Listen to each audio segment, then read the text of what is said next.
Ya, sabar. Tuh, udah ya. Udah. Push kuliah. Terus. Terus tuh. Ya terus. Aduh. Tuh. Tahu nggak? Yang kemarin gua sih loh. Yang iya, kamu udah kerjain belum? Oh kan kita kan. Hai guys. Ya. Kalian lagi pada ngapain? Oh main game. Hey, kita ada tugas nggak? Ya ada ya. Iya. Buat apa sih? Kalau nggak salah ada tugas soft skill tapi berkelompok. Oh, yang disuruh buat video itu ya? Iya. Gimana kalau kita buat sekarang? Oh, boleh. Ayo. Boleh. Ayo. Halo semuanya, selamat datang di video pembelajaran soft skill kami. Kami dari kelompok Muskita. Kami berasal dari kelas I. Saya sendiri atas nama Matias Gilardino Sabona Marwatumakit, biasa dipanggil Ama, dengan NIM 25020200715. Dan perkenalkan, nama saya Marcella Panjauwana Nida, biasa dipanggil Arcella, dengan NIM 25020200523. Perkenalkan, nama saya Imadi Dwi Tirta Sudana Saputra, biasa dipanggil Dwi, dengan NIM 25020200715. Saya Wilfried Usman Libunai, dengan nama panggilan Elfrid, NIM 25020200428. Saya Margareta Ripnayani Claudi, biasa disapa Claudia, dengan NIM 250200708. Dan saya Yosef Kapitan Lamuri, biasa dipanggil Mario, dengan NIM 25020200722. Jadi video ini bertujuan untuk membedah secara mendalam berbagai kompetensi soft skill yang krusial di dunia profesional maupun kehidupan sehari-hari kita. Kami akan membahas ringkasan soft skill, mulai dari empati, teknik mendengarkan, etika berpakaian, dan seni berpresentasi. Ayo kita mulai pembahasannya. Ayo. Jadi, poin pertama adalah memandang orang lain lebih penting. Poin ini menjadi landasan dari seluruh interaksi kita adalah kemampuan untuk memandang orang menjadi sebuah prioritas. Kita tidak bisa mengabaikan satu aspek yang seringkali menjadi pintu masuk dalam setiap interaksi, yaitu etika berpenampilan sebagaimana yang ditekankan dalam pembelajaran soft skill. Mungkin banyak yang berpikir bahwa penampilan adalah urusan sekunder, namun faktanya cara kita mempresentasikan diri melalui pakaian dan kerapihan adalah bentuk penghormatan nyata kepada lawan bicara kita.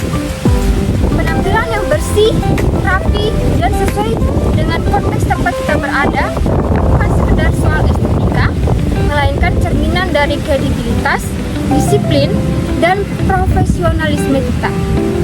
Penampilan menunjukkan seberapa serius kita dalam menghargai kesempatan kerja atau pertemuan yang sedang berlangsung.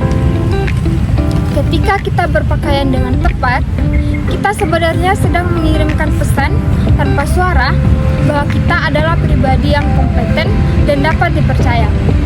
Penampilan yang profesional akan memberikan rasa percaya diri kepada diri kita sendiri dan secara simultan memberikan rasa nyaman serta keyakinan kepada orang yang bekerja sama dengan kita. Jadi, ingatlah bahwa busana Anda adalah bagian dari strategi komunikasi Anda. Orang lain lebih penting dari diri kita sendiri. Mungkin ini terdengar sederhana, namun dalam praktiknya, ini adalah sebuah tantangan besar. Inti dari sikap ini bukanlah merendahkan diri sendiri, melainkan tempat empati, yaitu sebuah keberanian untuk keluar dari ego kita dan mencoba masuk ke dalam dunia orang lain.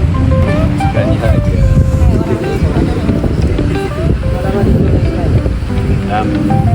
Hari ini dalam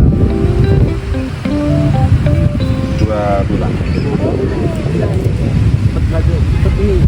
Seperti ini paham bahasa Indonesia. Siapa yang belajar?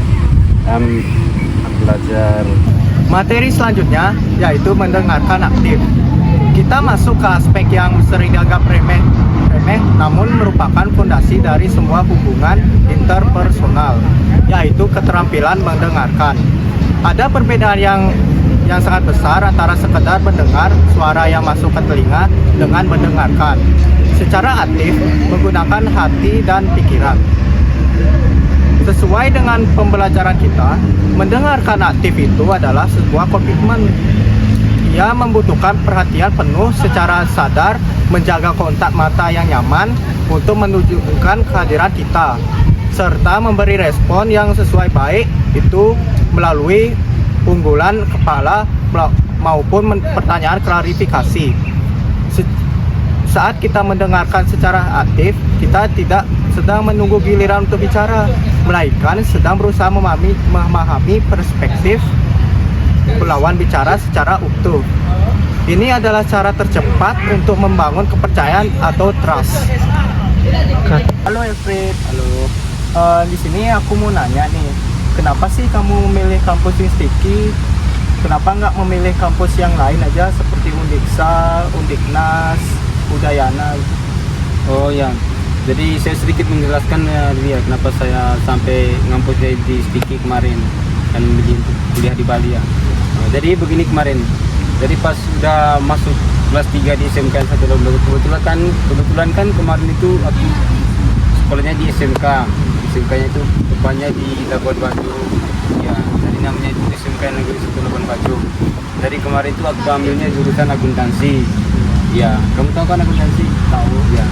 Jadi pas udah menginjak kelas 3 itu kemarinnya, aku sama teman-temanku sempat berpikir begini, jadi gimana ya, setelah ini kan kita kan udah tamat, jadi kami saling nanya-nanya gitu, kamu kuliah di mana, kamu kuliah di mana, kamu kuliah di mana gitu. Terus temanku nanya sama aku, kamu Alfred, kamu rencananya mau kuliah di mana gitu setelah tamat dari SMIT ini? Terus aku jawab, aku juga bingung mau kuliah di mana gitu. Nah kebetulan kemarin lagi 1 minggu mau UAS ujian akhir ya. Ini dari kampus Sticky ada tim rekrutan istilahnya gitulah, pergi bersosialisasi di SMK Labuan Bajo. Kebetulan dan kami gitu kemarin, dan kebetulan kemarin juga saya ikut mendengarkan sosialisasi, dan pada saat sosialisasi itu tim perekrutan ini menjelaskan tentang kelebihan dari Sticky, bagaimana kampus Sticky, apa saja jurusannya ada di dalamnya, pokoknya begitulah semua dijelaskan. Terus dibagiin brosurnya. Akhirnya brosurnya kan dibagikan, terus saya simpan itu. Pas sudah selesai UAS lah, mau pulang kampung kan, selesai UAS kita ada liburan ke kampung. Pas aku pulang liburan ke kampus, ini brosurnya aku bawain nih. Terus sampai di kampung aku tunjukin sama kedua orang tua aku.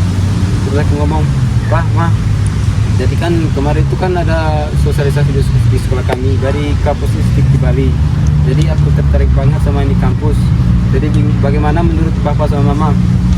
Terus mereka jawab begini aja, terserah kamu aja deh. Intinya kamu punya niat dan mempunyai tekad untuk berkuliah di Sticky Bali dan mengambil jurusan yang sesuai dengan yang kamu niat. Oh ya, oke, baik deh kalau begitu. Nah, setelah itu kemarin itu ada jalur pendaftaran lewat online ya.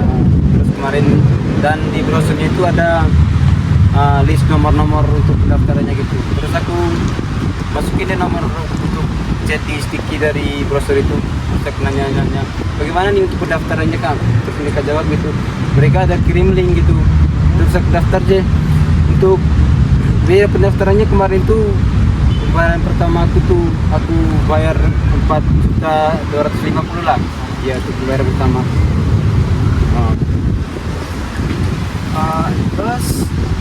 Terus kalau kan kamu sudah mulai berkuliah di Sticky, nah gimana sih fasilitas di sana? Apakah menurutmu itu bagus? Kalau menurut saya sih, karena sesuai yang dengan tim perekrutan dari Sticky yang saat mereka jelaskan di sekolahnya kami pas SMA, memang nyata juga sih, aku juga senang, dan fasilitasnya sangat bagus dan baiklah ya. Berarti Sticky itu sudah termasuk terbaik ya untuk fasilitasnya ya. Dan sekarang terakhir nih aku mau nanya, untuk dosen-dosennya gimana? Apakah ada yang galak, ada yang ramah, ada yang baik hati juga untuk ngasih nilainya? Kalau dari saya sih ya, ini kan kita ini kan baru semester 1 ya. Sebagaimana dosen-dosennya itu memaklumi ini nak baru maba gitu di STIKI, sebagaimana mereka itu memberikan materi-materi di kelas itu dengan perasaan yang baik gitulah, intinya tidak memakai emosi gitulah ya, biar mahasiswa baru ini bisa menangkap gitulah materi-materi yang mereka bawa gitu.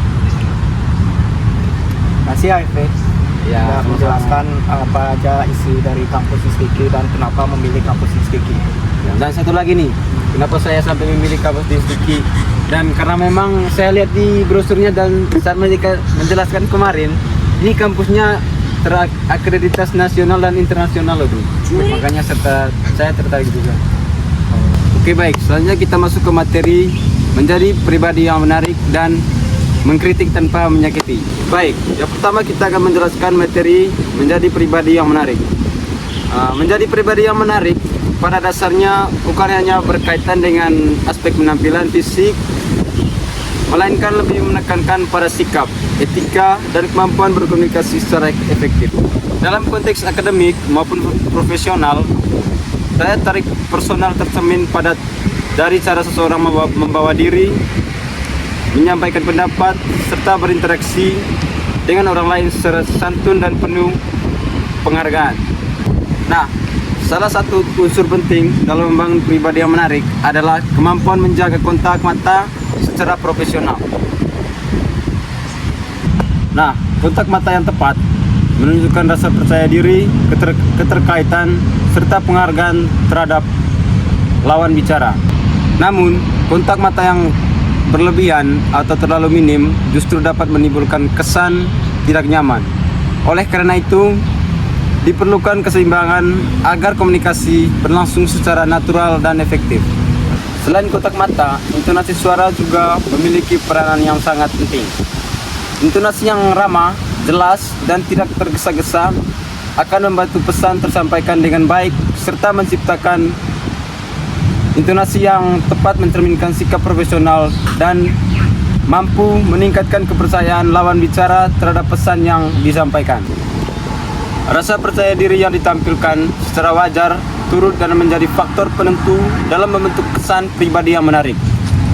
Percaya diri bukan berarti bersikap sombong, melainkan mampu menyampaikan pendapat dengan tenang, terbuka, dan penuh keyakinan, sekaligus tetap menghargai pandangan orang lain.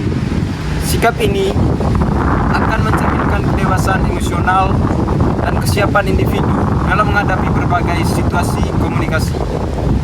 Lebih lanjut, kemampuan mendengarkan secara efektif juga merupakan bagian dari etika komunikasi yang tidak dapat diabaikan. Mendengarkan dengan penuh perhatian, tidak memotong pembicaraan, serta memberikan respon yang relevan menunjukkan adanya empati dan rasa hormat. Dengan demikian, komunikasi tidak hanya bersifat satu arah, tetapi menjadi proses interaksi yang saling membangun. Secara keseluruhan, pribadi yang menarik adalah individu yang mampu mengombinasikan sikap sopan, komunikasi yang efektif, serta kepercayaan diri yang seimbang. Penerapan etika komunikasi secara konsisten akan membantu menciptakan hubungan interpersonal yang harmonis dan profesional dalam jangka panjang. Selanjutnya kita akan menjelaskan mengenai materi mengkritik tanpa menyakiti. Nah, kritik merupakan bagian yang tidak terpisahkan dari kehidupan akademik dan di dunia kerja. Kritik yang disampaikan dengan cara yang tepat dapat menjadi sarana evaluasi dan perbaikan. Sedangkan kritik yang disampaikan secara kurang bijaksana berpotensi menimbulkan konflik dan menurunkan motivasi kerja. Oleh karena itu, pemahaman mengenai teknik memberikan kritik secara konstruksi menjadi sangat penting. Nah, kritik konstruktif bertujuan untuk membantu individu atau tim dalam meningkatkan kualitas kinerja, bukan untuk menjatuhkan atau menyalahkan. Dalam hal ini, fokus kritik seharusnya diarahkan pada hasil kerja, proses, atau perilaku yang dapat diperbaiki bukan pada kepribadian seseorang.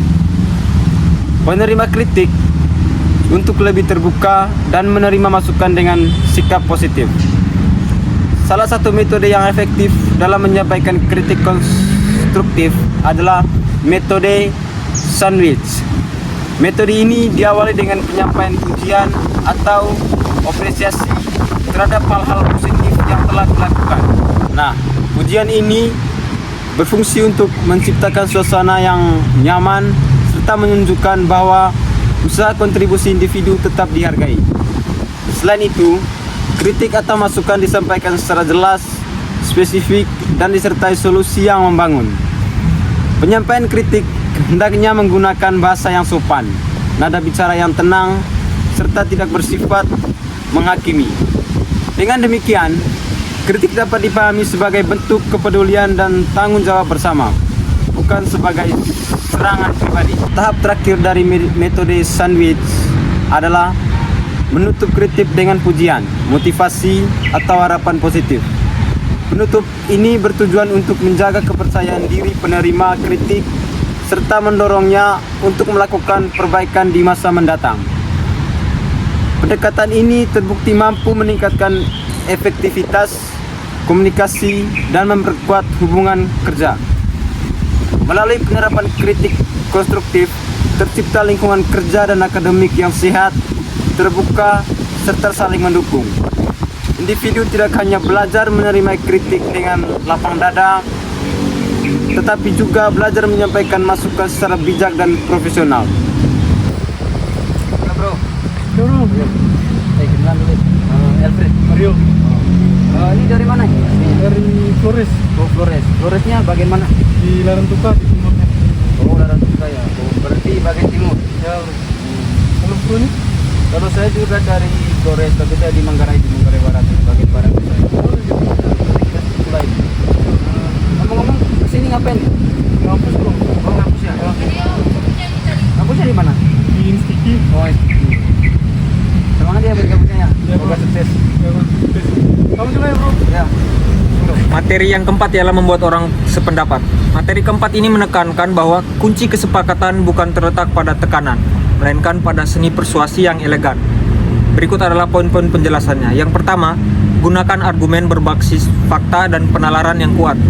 Tujuannya apa? Tujuannya adalah membuat pihak lain merasa bahwa menyetujui ide adalah keputusan yang masuk akal bagi mereka, bukan karena terpaksa. Yang kedua, fokuslah mencari kesamaan visi sejak awal. Dengan menemukan titik temu, resistensi akan berkurang dan tercipta suasana diskusi yang jauh lebih terbuka. Yang berikutnya ialah kesepakatan yang kuat. Kesepakatan yang kuat terjadi jika kedua pihak merasa menang. Anda harus mampu menunjukkan bagaimana ide tersebut memberikan nilai tambah bagi kepentingan mereka juga. Intinya ialah membuat orang sependapat adalah tentang menyelaraskan kebutuhan kita dengan kebutuhan mereka melalui cara yang rasional dan penuh empati. Baik, Bro. Hai ya Kak. Ngomong-ngomong, bagaimana jadwal kita terkait tugasnya hari Senin? Apa mau hari Senin? Aduh, aku gak bisa Mas, soalnya aku hari Senin ada jadwal privat. Kalau misalkan kita hari Senin, kita punya waktu yang lebih banyak untuk bisa revisi. Soalnya waktu nanti dikumpulkan itu, kalau misalkan ada salah, kita punya lebih banyak waktu untuk bisa memperbaiki hal tugasnya kita itu. Wah, benar juga ya. Oke, saya setuju. Oke, setuju? Oke. Jadi, materi selanjutnya ialah etika berpenampilan. Mungkin banyak yang berpikir bahwa penampilan adalah urusan sekunder, namun faktanya, cara kita mempresentasikan diri melalui pakaian dan kerapian adalah bentuk penghormatan nyata kepada lawan bicara kita.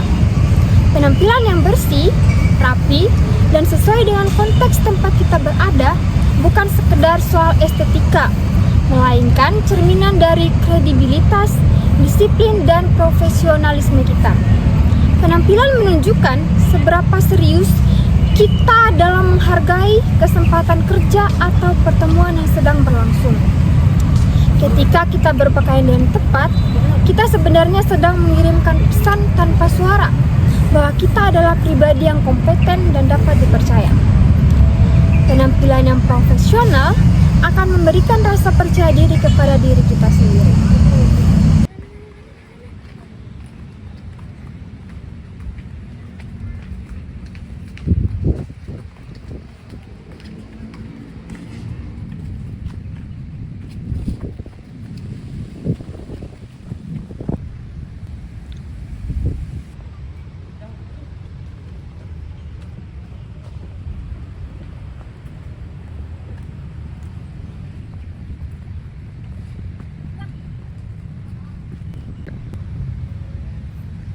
Selanjutnya ada materi pujian yang efektif.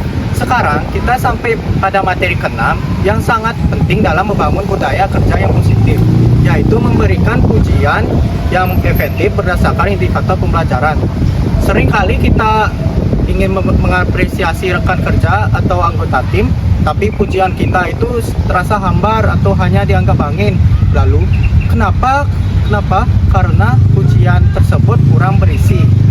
Materi berikutnya mungkin terdengar sederhana, tapi dampaknya luar biasa itu untuk moral tim, yaitu memberikan pujian yang efektif berdasarkan pembelajaran. Banyak orang terjebak dalam basa-basi.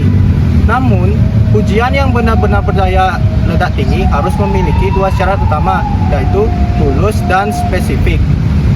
Jangan hanya berhenti di kata bagus atau kerja bagus. Pujian seperti itu mudah dilupakan. Cobalah untuk lebih spesifik. Misalnya, terima kasih ya, laporan yang kamu buat itu sangat membantu karena datanya sangat rapi dan mudah saya pahami. Dengan menyebutkan alasan spesifik itu mengapa sesuatu itu bagus, orang tersebut akan merasa benar-benar dihargai atas usahanya dan mereka akan termotivasi untuk mempertahankan kualitas kerja tersebut di masa depan. Memasuki materi ke-8, kita akan membahas salah satu skill yang paling banyak ditakuti sekaligus paling dibutuhkan, yaitu keterampilan berbicara dan teknik presentasi. Banyak orang mengira presentasi yang sukses itu tergantung pada seberapa canggih yang kita buat. Padahal, kunci utama kesuksesan itu presentasi terletak pada struktur narasi yang jelas. Kita harus membangun alur yang logis, dimulai dengan pembukaan yang kuat untuk memicu rasa ingin tahu audiens dalam 30 menit pertama. Lalu, masuk ke isi yang padat, terorganisir, di mana kita hanya menyampaikan poin-poin esensial, tanpa bertele-tele.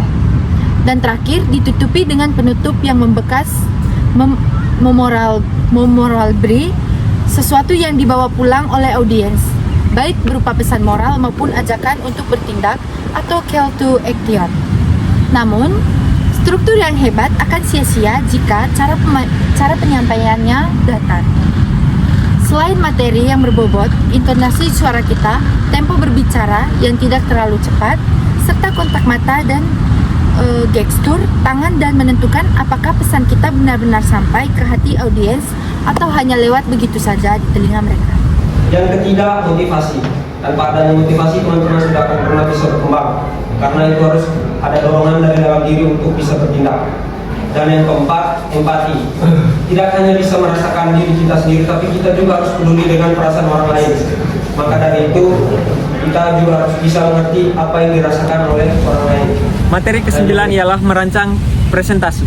Materi ke-9 ini menekankan bahwa slide adalah alat bantu visual, bukan pengganti pembicara. Berikut adalah penjelasannya. Yang pertama, desain harus memperkuat apa yang Anda katakan, bukan menyainginya. Gunakan visual yang relevan agar audiens lebih cepat menangkap konsep yang rumit. Yang kedua, slide yang bersih. Dengan banyak ruang kosong atau white space, membuat audiens fokus pada poin terpenting. Hindari elemen dekoratif atau teks yang berlebihan yang bisa memecah konsentrasi. Yang ketiga ialah sajikan hanya data esensial atau kata kunci. Tujuannya adalah agar audiens dapat memahami inti informasi hanya dalam hitungan detik saat melihat layar. Intinya ialah desain yang minimalis memastikan audiens tetap mendengarkan Anda, sementara visual di layar memberikan penegasan yang kuat terhadap argumen tersebut.